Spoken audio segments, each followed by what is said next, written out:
Jason, there's one over here. His name is Narabi. He says he's not alone. He's with his family.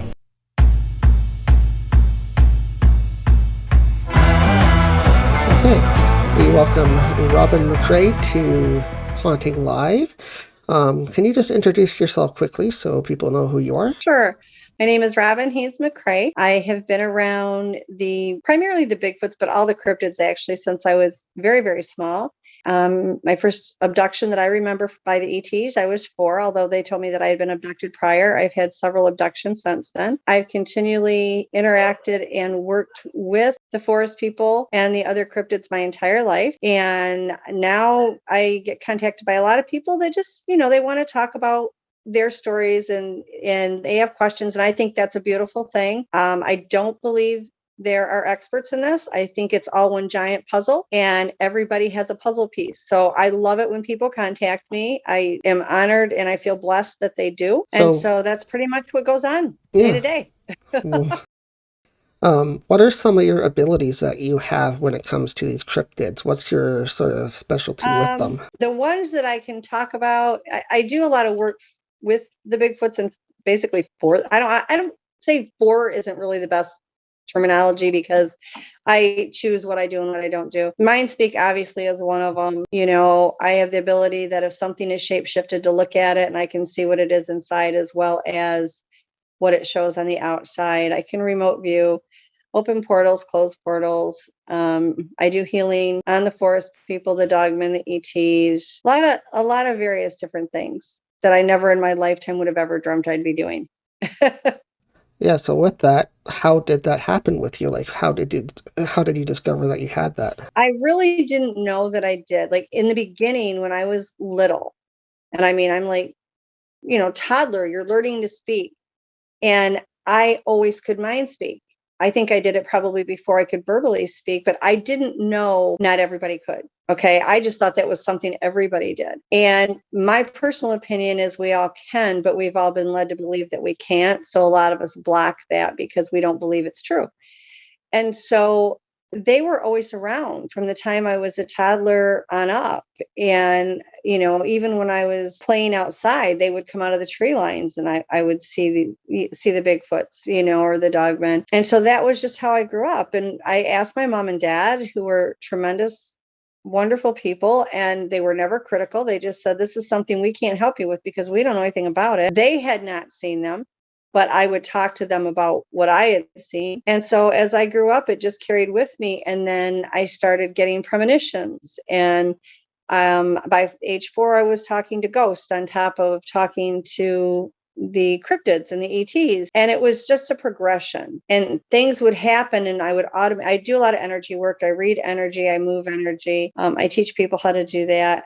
I don't charge for anything. So it's not like a self-promotion. I would never do that. So it was a progression and things would happen. And then all of a sudden I would react to it. And I was like, oh my God, did I do that? And the thing that really got to me was other people were around me when these things would happen.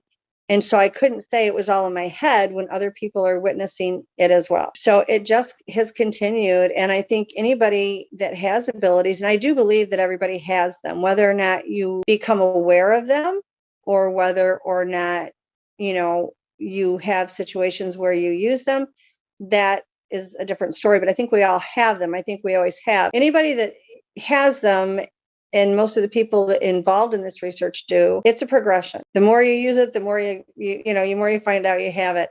And then it got to the point where the forest people were asking, to help with healing. And I had a very, very wise friend of mine who I love dearly tell me, you know what, sometimes it takes one of us and one of them to be able to do different things. So is that the reason they have me work on healing them? Maybe. I don't know. I know they've done healing work on me and been successful. They've saved my life 5 times. So almost, 6 times now. I know that they can do it. Why do they come to me? I don't know. So what was some of your very first experiences with them then? You said as a child you could see them coming out of the tree I would line to take, see you, but were there yeah, big moments if as well? yeah, I would see faces looking in the window, and they were always talking in my mind. And I'm a huge animal lover, and I will be the first to admit that when I was 3 and 4 years old, I thought this was an animal in the woods. That is not what they are. They are a type of people. They are not our type of people, but they are a people, and they are a human hybrid. And so back then it was okay to let your kids out of the yard. It wasn't like it is right now where you're fearful even if they are in your yard. And we lived on this block. We're at the end of the block. It was all these big dirt hills and woods. And I would go down there to ride my bike and play in the dirt, make sand castles or whatever. Even though it was dirt, you'd make castles out of them. They would come and stand in the tree line. They just never were shy about that. And there was a river at one point down there, and I'd love to go down there and look at the fish, and I could see them. I mean, I just never had it was never an issue if I could see them. It was, when was I going to see them? How often would this happen, like on a daily basis or just once in a while? Then you kind I of grew would into more connections. I would say, as far as the mind, speak several times a week, and it would depend if I was going down there to play or not, whether or not I would see them. But I would say at least a few, from my memory, at least, a few times a week, I would see them in the window, or I would happen to look outside and I'd see something dart, across there. That's going to be the most creepiest thing ever. Besides a ghost But hovering it's above you in really bed, is not. something looking at you from outside the window. It never really bothers me. Like, the things that you'd be amazed, the things that don't bother me, and then the stupid things that absolutely terrify me, because I think it's something that I've always had a part of. You know what I mean? Now there's been occasionally, like, they'll startle me where they'll be right up on the window and I won't know it, and I'll walk by and I'll kind of jump back, but then I'm fine with it. And we had one night, and this has happened multiple times, sleep well at night. Everything wants to talk. And so I sleep with my TV on because it kind of, I mean, I know how to block it, but it takes a lot of energy all the time and it's hard to do that while sleeping. So I sleep with the TV on, but I don't sleep well at night. And so I was awake and I had just started to drift off and something made me wake up. And I looked over to the window, which was on the other side of where my husband sleeps, on his side of the bed. And one that I'm very, very familiar with, and I absolutely adore, was standing there, and he's over 10 foot tall. And the top of my window is 10 feet off the ground. And he had to crouch down to get his head turned in there so he could look at me, and he had this big old smile on his face. And I was like, oh, okay. So I woke Pat up and I said, okay, listen, apparently I've entertained him for a while. So it's your turn. I'm going back to bed. And he was like shocked. He's like, and it didn't faze me. I mean, he was looking in. They do it a lot. We'll go outside. We have a huge amount of dogs, and we were bringing the dogs inside because I don't leave them out at night. They've never hurt my animals. I've never had that experience. I had one cat back in 2009, and I don't think it was them. I think it was a coyote, but I went out there and I did the mom voice. I'm like, you will not hurt my animals because I don't hurt your animals. They have pets. I don't hurt your children, so you're not going to do that with mine. And anywhere I've ever lived, that's been the ground rules when I got there. I'm here in peace. I will interact if you come with love in your heart and you come in peace. However, these are my children. These are my babies, you know. So I don't hurt your children. I don't hurt your pets, and you cannot do mine. And I've not had an issue. I really have not. Even my mini pigs have gotten out in the woods with them before, and they shoot them back up to the house. They didn't bother them. They didn't hurt them. We would go out in the backyard to go bring the dogs in because it's fenced in for them, and they'd be running all over the back of the property. It's like, okay. Well, that's good. You don't want that happening at all. Like, you don't want them causing any kind of destruction or No, they're damage to fine. anything on your property, right? So, Yeah, and anytime anything is wandered and that may not be pure, what they call pure of heart, they give me the heads up. And they'll be like, don't go outside, don't let the animals out, don't. We'll let you know when it's gone. And I'm like, okay. But we get a lot of, it's gotten worse over the years. From 2012 on, I'd always had ET activity. My whole life has been different abductions and different things that have happened. 2012, they got braver, and it was like they were landing in the yard, and then there was, more of the missing time, and it got ridiculous. And we've had, we're down in South Carolina right now. We moved from Michigan down here 5 years ago. We're currently looking for a place in Michigan, and we'll move back because I'm not staying here. It's miserable. We get just as many here And it's ridiculous. Anybody that comes to my house sees the UFOs or the ETs. We've got some amazing photos. My son-in-law took a video from my front porch of one that actually discharged a second one out the side of it and sent it to MUFON. And MUFON is like, this is a class 1 sighting. This is not from this planet. You know, this is legit. How do you deal with that day to day then? Do you have Day to ways of day. blocking? Do you have ways of like blocking it out or stopping it at all? Yeah, I Or mean, to begin with, there's good and bad and everything. So there is good ETs, and I've interacted and I've healed on some of the good ones, and then there's the bad ones. And the bad ones, I have done things that I've been taught from the cryptids on how to push them away, kill them, whatever. You know, you don't know what's going to happen until before it does. I tend to get really antsy and feel like I'm ready to crawl out of my skin before any of the bad ones show up. So it's kind of like my little warning. And and of course people are great. It's an alarm system. I mean, I have guards that are around here, and I have dogmen here. I have a werewolf across the driveway. And so, you know, we have a lot of stuff going on any given day. I guess next we'll jump into what kind of projects you've been working on lately. So you just said you're pretty Okay. busy in the field, in the paranormal Yeah. and Well, cryptid fields lately. So what's been going on? Well, first of all, everything is much more active now. And it's not just that we're going into fall and they're not like, your ducks and your geese that migrate. Okay. They don't migrate. They're pretty much like us. You have some, for the most part, the clans stay around where they're at unless they need to move to another area for food. Like you'll see in Colorado, they, go to Pikes Peak because of the elk herds, or they go, whatever. They'll do things like that, but they don't migrate. But you do have some that would prefer not dealing with the cold weather and will go down and spend some time where it's warmer. But in all honesty, so do we. We have people that do that all the time. So they will do that, even though it's not a pure migration. But right now, things are very, very active. Things are showing themselves more than ever before, both the good and the bad. More people are being contacted by the forest people. More people are having dogman encounters. And, the dogmen, there are some that are government created. There's some that are hybrids from other ET races. There's some that were born here and created here. There's a lot of different subspecies, and there is with the Sasquatch as well. But I mean, it seems to be a lot more even with the dogmen. They are not all bad. I interact with mine. I don't have problems with mine. There's a mutual respect. They are not as up in your face as your Sasquatch are, your forest people are. They are more stoic. There's a few that I've interacted with that have had really weird sense of humor. They are perfectly fine without us. Sometimes you'll meet one that will bond with you and might be a little bit more interactive, but they're not like the forest people are at all. But that doesn't mean that they're mean or bad. Like I've not had any instances where they tried to hurt. And there has been a couple times when I've asked for their help and they came through. And they also help guard my property with them, the Sasquatch. Now, there are people that are of the belief that they will not share the same space. My response to that is in certain areas, that's absolutely true. I would never say that somebody's wrong in what they're witnessing. But there's also, I can tell for every person that I know or have spoke with that have said, they won't share the same space. It might be the area that they're in. It may be the clan or the pack that they have there.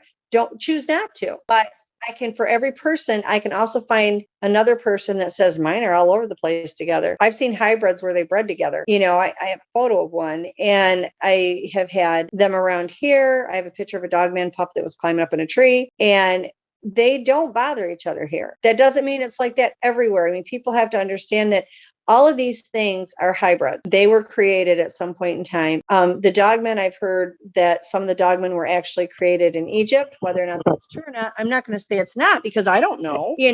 There's reason to believe that that's true.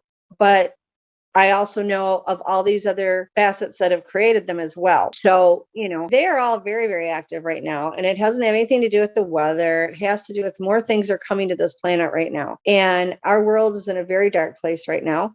Our planet is very negative energy, and you get a lot of bad things that come in to feed off that bad energy. So when you have all these bad things coming in to feed off of that bad energy, you've got just as many good things that are going to come in and try to help balance it out and fight for the greater good. And there is a lot of things going on, a lot of things, that I certainly don't know, a lot of things that I do know. And it is very, very highly active right now.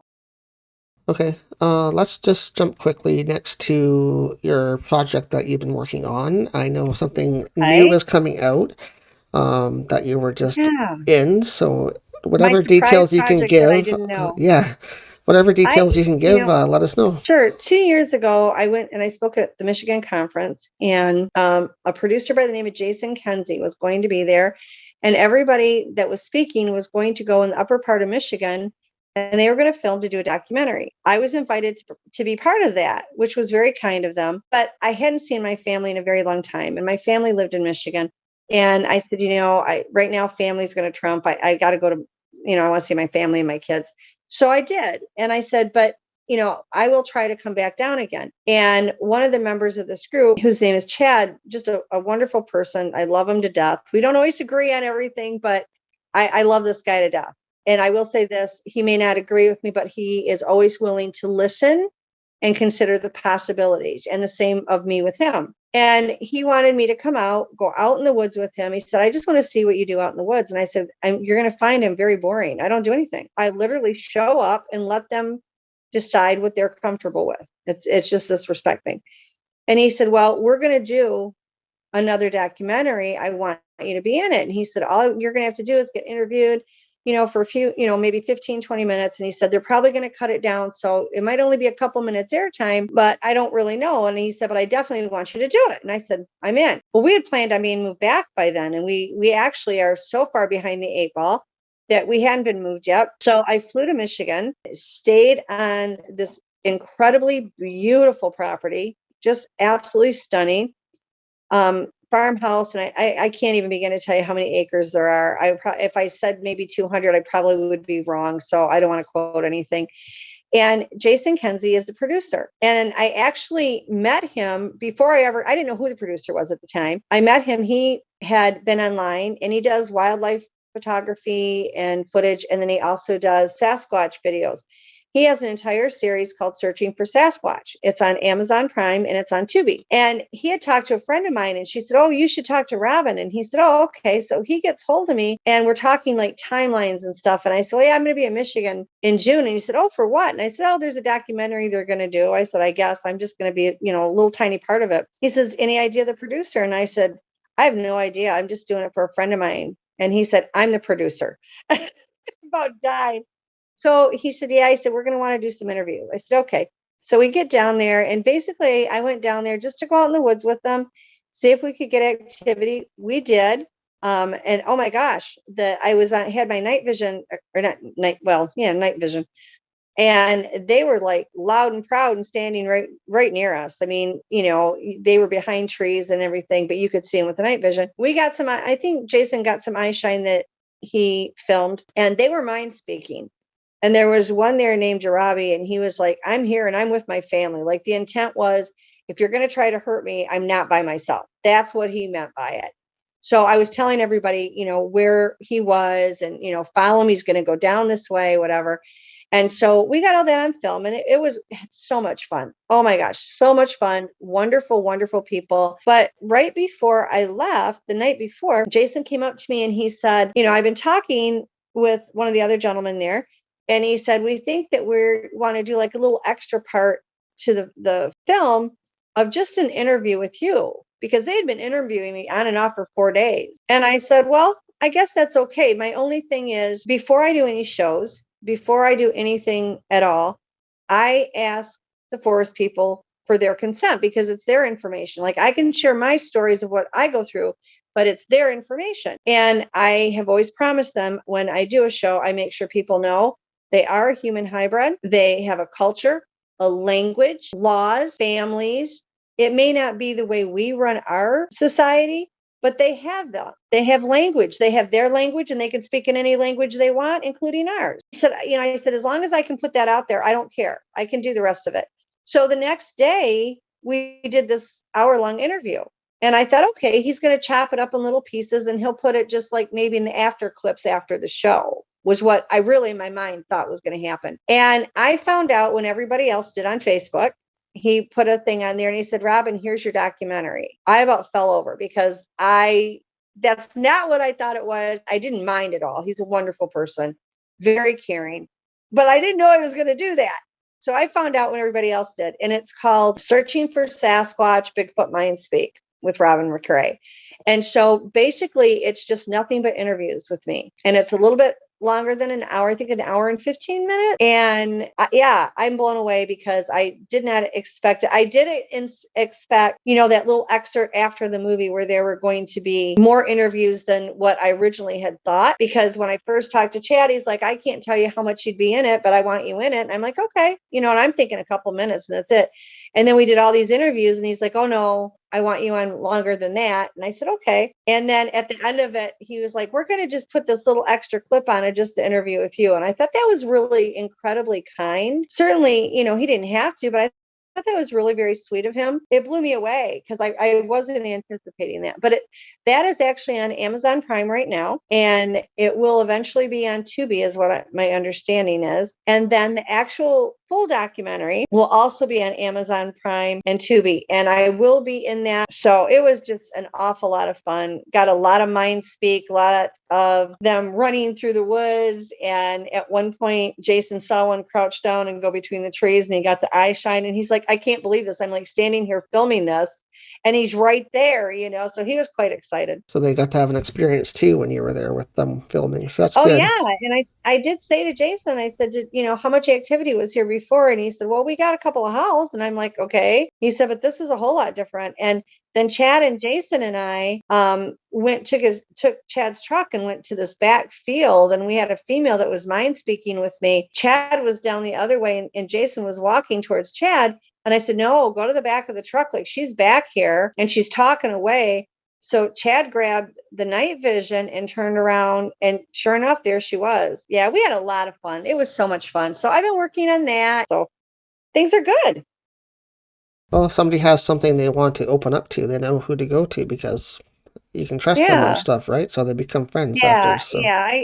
I don't go to other people with people's information. It's not my information. It's theirs. They have a right to their privacy. I don't claim to know everything. And I'm very upfront with that. I don't know it all. I don't believe anybody does. This is such a field that when you get to that level where you think you know it all, that's when you need to get out of it because they're never going to tell us all the information because it affects them. It could, affect their safety. So they're only going to do so much. But I am grateful for what they do share with me and the contact that I've had with them. I've had multiple sightings. We see them all the time. I've got some photos of it, a couple photos of the ETs, a cat person, dimensionals, the dogmen, the Bigfoot, lots of crazy stuff.